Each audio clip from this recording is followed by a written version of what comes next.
Hello students, आज की video में मैं आप लोगों को एक्सप्लेन करूंगा दैट इज रे डायग्राम और image form by concave lens. हम लोग क्लास 10 साइंस का चैप्टर 10 कर रहे थे that is light reflection and reflection. आज का वीडियो लेक्चर नंबर 18 है। हम लोग इसके पिछले वीडियो में दैट इज लेक्चर 1 से लेके लेक्चर 17 तक मैंने आप लोग को सिखा दिया दैट इज रिफ्लेक्शन क्या होता है और लॉ ऑफ रिफ्लेक्शन के बारे में। इसी के साथ साथ अभी तक हम लोग ray diagram by concave mirror and convex mirror वो भी मैंने आप लोग को एक्सप्लेन किया है और उसके यूजेस के बारे में। और इसी के साथ साथ हम लोग रिफ्लेक्शन टॉपिक भी स्टार्ट कर दिए थे दैट इज उसमें क्या पढ़े that is law of reflection और स्नेल्स लॉ के बारे में और रिफ्रैक्टिव इंडेक्स के बारे में। ठीक है, तो अगर आपको सारा कंसेप्ट अच्छे से सीखना है तो आप लोग वो सारा जो टॉपिक है उसको मेरे यूट्यूब चैनल में देख सकते हो। उसको मैंने प्लेलिस्ट में ऐड कर दिया है। ठीक है, तो अगर आप लोग यूट्यूब सर्च बॉक्स पे जाओगे तो इजीली अवेलेबल है। ठीक है, और इसी के साथ साथ हम लोग लास्ट क्लास मैंने आप लोग को समझाया था that is rules for making रे डायग्राम, जो कि बहुत इंपॉर्टेंट है बिकॉज जब हम लोग रे डायग्राम आज बनाएंगे वो रूल्स काम देगा हम लोग को। ठीक है, और इसी के साथ साथ अभी तक हम लोग क्लास 10 साइंस का चैप्टर 1 चैप्टर 2 जो है उसमें का सारा टॉपिक अच्छे से एक्सप्लेन कर दिया और इस चैप्टर 10 का न्यूमेरिकल्स भी मैंने आपको कराया एनसीईआरटी का।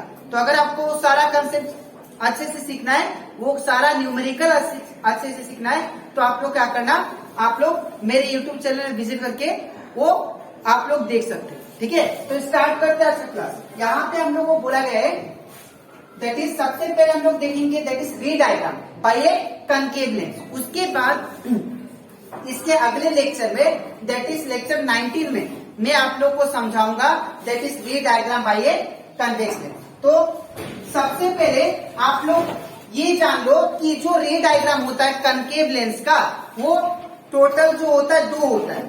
ठीक है, 2 रे डायग्राम होता है दैट इज कनकेव लेंस का। लेकिन आप लोग को अगर याद हो कनकेव मिरर का अगर बोले तो रे डायग्राम कितना होता है, 6 होता है मिरर का, कनकेव मिरर का।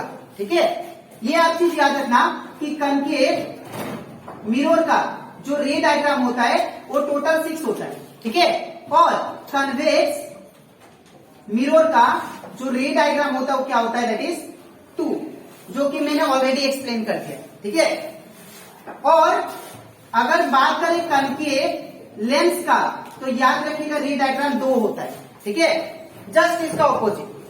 अगर कन्वेक्स का अगर रे डायग्राम पूछे तो कन्वेक्स का याद रखिएगा रे डायग्राम ओनली, इसमें क्या होगा दैट इज 6 होगा। ठीक है, इसका ऑपोजिट। तो आप लोग ये चीज माइंड में फट से हो जाना चाहिए कि रे डायग्राम कनकेव लेंस में 2 था और दोनों कहाँ था, ऑब्जेक्ट कहाँ प्लेस था, ये फट से याद हो जाना चाहिए। ठीक है, बिकॉज आप लोग जब कॉम्पिटिटिव एग्जाम दोगे तो उसमें क्या होता है आप लोग का माइंड शार्प चाहिए। ठीक है, उसमें आप लोग को एकदम मिली सेकेंड में क्या चाहिए वो आंसर देना पड़ता है। ठीक है, तो यहाँ पे देखिए सबसे पहला करते हैं case number 1 when the object is placed at infinity. तो उसके लिए सबसे पहले मैं कनकेव मिरर बना लेता हूं। ये मेरा कनकेव मिरर जो कि क्या होता है मिडिल से थिन होता है और साइड से थिक होता है। ठीक है, और ये हो गया आपका प्रिंसिपल एक्सिस, ये हो गया आपका ऑप्टिकल सेंटर। ठीक है, ये हो गया आपका दैट इज F1। जैसे कि आप लोग को मैंने लास्ट क्लास समझाया था इसमें 2 फोकस होता है। ठीक है, जो 2 फोकस, एक फोकस जो होता है वो सेंटर ऑफ कर्वेचर होता है। ठीक है, तो ये हो गया F1, इतना दूर नहीं थोड़ा सामने देते हैं F1। आप लोग जो भी रे डायग्राम बनाओ आप लोग स्केल पेंसिल से बनाना और डायरेक्शन देना मत भूलना, बिकॉज अगर आप लोग डायरेक्शन नहीं दोगे तो जो कॉपी चेक करेगा आप लोग का एक भी मार्क नहीं देगा, डायरेक्ट कैंसिल कर देगा। ठीक है, तो यहाँ पे क्या होगा F2। तो यहाँ पे 2 फोकस होता है, एक राइट साइड होता है एक लेफ्ट साइड। ठीक है, अब यहाँ पे 2F1 और यहाँ पे 2F2, जिसको हम लोग क्या बोलते हैं, इसको C1 भी बोलते हैं और इसको हम लोग C2 भी बोलते हैं। ठीक है, सेंटर ऑफ कर्वेचर। अब इसका रे डायग्राम बनाते हैं।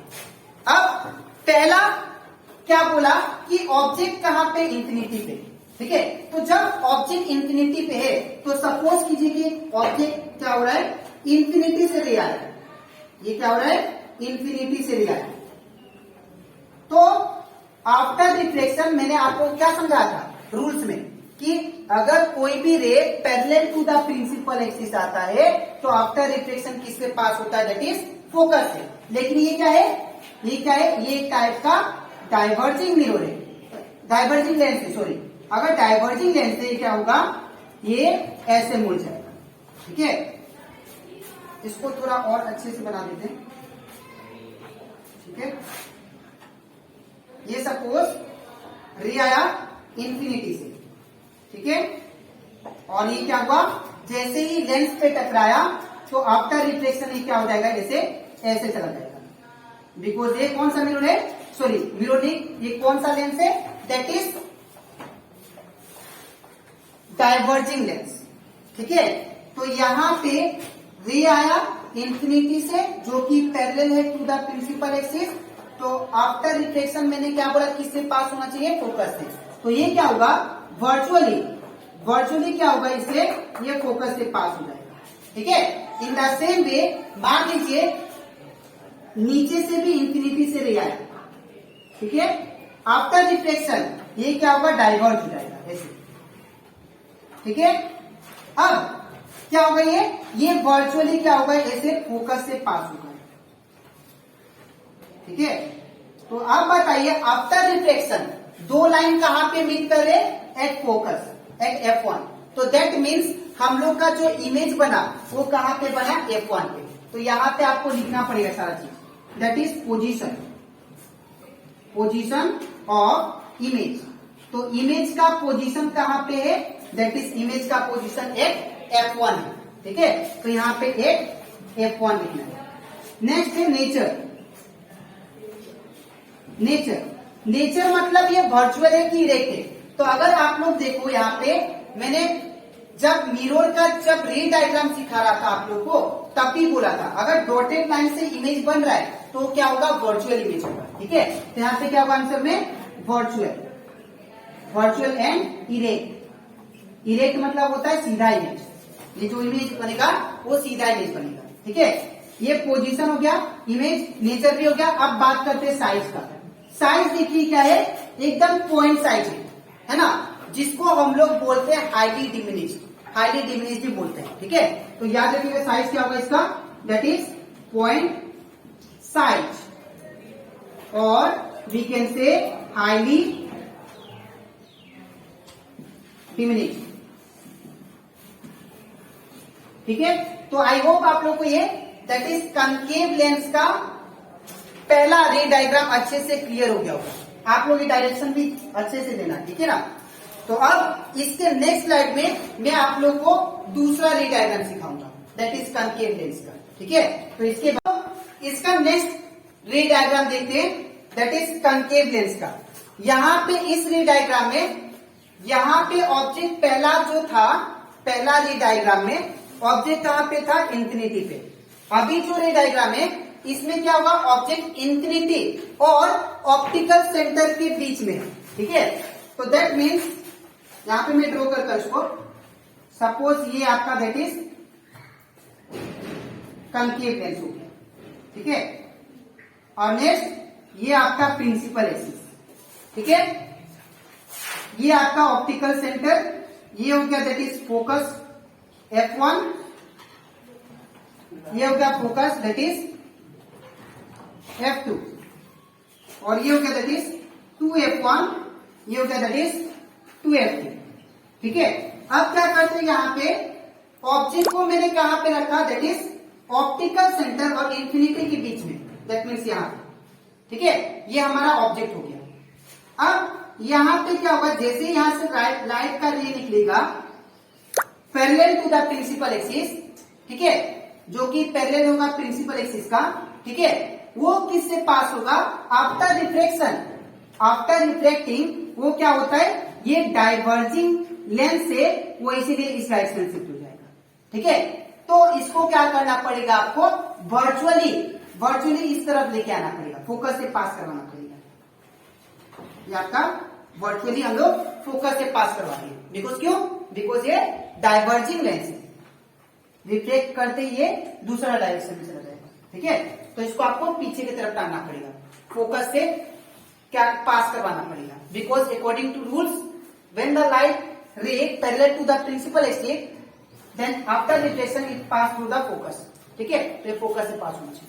नेक्स्ट, अब दूसरा रे क्या हुआ, ये ऑप्टिकल सेंटर को एंड करते हुए आ रहे हैं। तो मैंने आपको समझाया था कि अगर कोई भी रे ऑप्टिकल सेंटर से पास होता है, अगर कोई भी रे ऑप्टिकल सेंटर से पास होता है तो आफ्टर रिफ्लेक्शन वो उसी डायरेक्शन में चला जाता है, वो डाइवर्ज नहीं होता। ठीक है, तो ये क्या हुआ, ये ऑप्टिकल सेंटर से क्या हुआ, ऑप्टिकल सेंटर को एम करते हुए ये रे, एक रे ऐसे आया। ठीक है, और वो उसी डायरेक्शन में चला गया, वो डाइवर्ज नहीं हुआ। ठीक है ना, तो ये हो गया आपका that is ray diagram by concave lens. तो अब देखिए यहाँ पे दो लाइन कहां पे मीट कर रहे हैं, दो लाइन मीट कर रहे हैं इस पॉइंट पे, तो जो इमेज बनेगा वो इस पॉइंट पे बनेगा।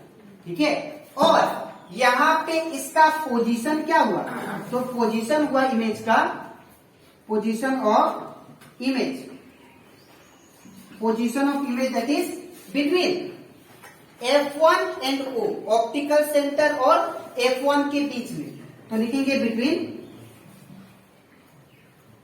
F1 and O। ठीक है ना।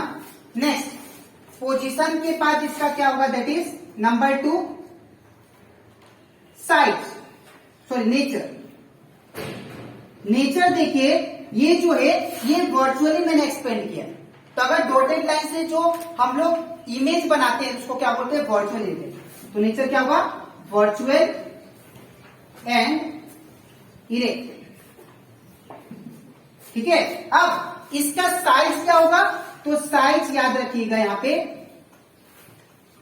साइज आप लोग लिख सकते हो, दैट इज ये क्या है, ऑब्जेक्ट के कंपेयर में स्मॉल है। ठीक है, तो आप लोग स्मॉल साइज या इसको आप लोग और डिमिनिश लिख लो।